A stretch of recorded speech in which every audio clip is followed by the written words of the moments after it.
Howdy brewers, another brew day, and yes, it's still way too hot to even try to think about brewing an all grain. So it's another extract, but I am changing from the Brew Enhancer 3 to I'm turning it into 500 grams light dry malt and 500 grams of dextrose. So I'm just going to see how that goes, but I'm also going to, I want to do a comparison of which makes the better camping beer. Whether it's the Cooper's Canadian Blonde, which previous video saw the tasting, and or the Cooper's European Lager. So this is a lower bitterness, so I just want to, and granted the Cooper's Canadian Blonde I brewed with US-05 and ale yeast. I'm using 3470 with this one, so I think I will do a 3470 with the Canadian Blonde as well, just to see how they compare with each other. So, but before I do that, how are we going to get our beers ready for camping? So, or our home brew I should say. So this is my keg cleaning or keg line cleaning equipment, and I have a bottle filler. So what you need at the moment, this is primed. You need 2 beer line caps. That's what I use. These counterflow pressure caps.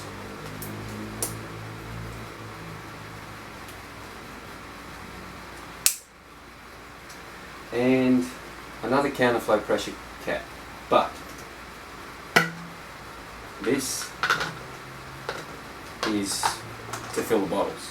So it has a thread on here, and that's why I'm using, also why I'm using the plastic bottles. One, these won't break while I'm camping, so there's no glass for any, there won't be any risk of any glass being left behind, and also it allows you to tighten and loosen to adjust the pressure to be able to fill it slowly.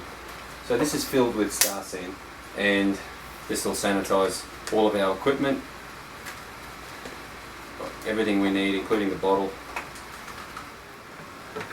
So when you click it on, so to adjust the flow rate, you turn this. So make sure it's as tight as you can get it. Click it on. Nothing should really come out, and as you loosen it,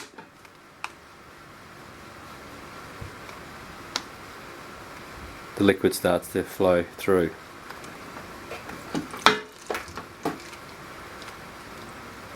And to reduce the flow, you tighten it again, and that cuts it off. So this will fill with gas, and the counterflow, or the counter pressure, means that it can't have any liquid go into the bottle. Hear the gas escape? Okay. So, just going to leave it at that right for now, just so we can sanitize our equipment. I've filled the cap with sanitizer because it's a brand new bottle, brand new cap. And the first time I opened this and cracked the seal, I actually want it to be filled with beer. So, give it a bit of a shake, sanitize. Okay, so what you need to do to set yourself up to fill the bottle from the keg, turn the gas off, disconnect the beer line, and also purge the gas. You will also want to turn your gas flow right off. So then we click on our bottling line.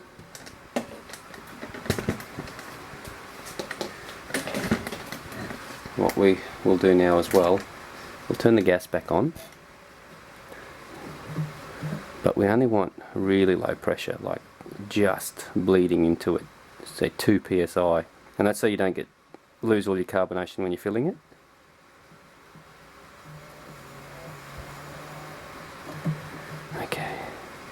So we'll see how that goes.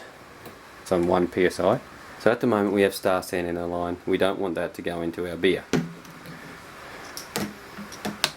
So what we need is to connect it to just any old jar or bucket, doesn't matter. Click it and allow it for the beer to come through. Once the beer starts to come through, I disconnect.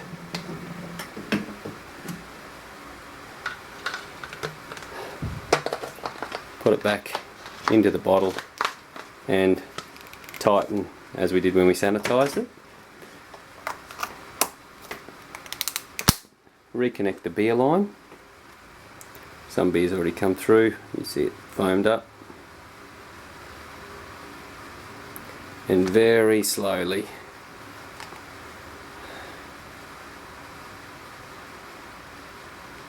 we want to let this fill.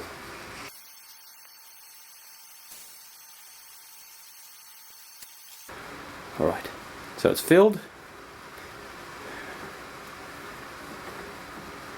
And first thing you do, disconnect the beer line.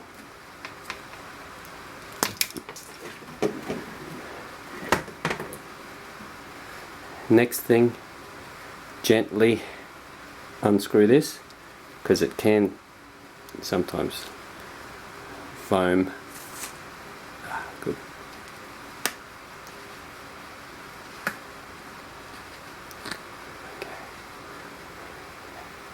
We don't want much carbonation to escape. So we quickly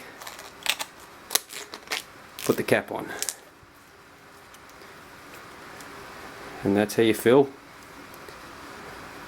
with a counterflow pressure filler. And this beer is now ready for camping. The other advantage of bottling from the keg is there's no yeast at the bottom, so you can drink this whole bottle and don't have to worry about any yeast coming through and making your beer cloudy. Cleanup is just the same as when we sanitized. I don't bother running water through it. Just run the star sand through the lot.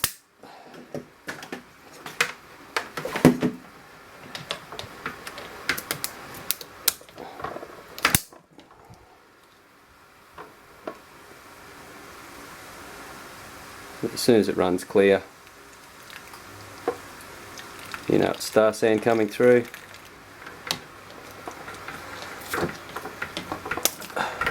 Disconnect, pack everything up. Okay, back to the brew day. And as I said, Cooper's European Lager, reharvested 3470 yeast from the really easy mid-strength I made.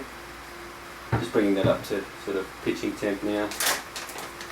Now, I have no choice but to weigh the dextrose and the light dry malt. So, yeah, just have a set of scales, 500 grams of each.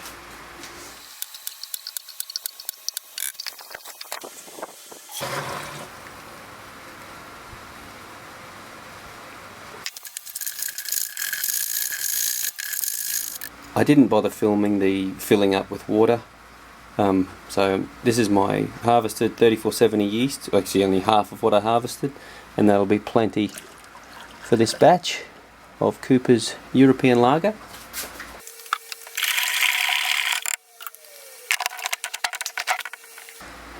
Airlock fitted. Now this will ferment for 2 weeks before I keg it. Happy brewing.